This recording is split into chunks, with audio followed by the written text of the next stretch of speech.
7.7 মাত্রার ভূমিকম্পে কিভাবে ধ্বংস হয়ে গেল একটি সাজানো গোছানো বড় বিল্ডিং, হাই রাইজ বিল্ডিং। একবারে মুহূর্তের মধ্যে ধূলিসাৎ হয়ে গেল, ধুলায় ভরপুর হয়ে গেল পুরো এলাকা।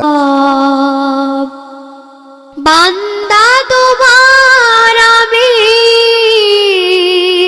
দূর করে দাও পাপ গ্লানি।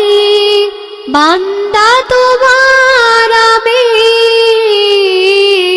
দূর করে দাও পাপ গ্লানি, পাপ গ্লানি। এই আকাশ তোমার, পৃথিবী তোমার, বান্দা তোমার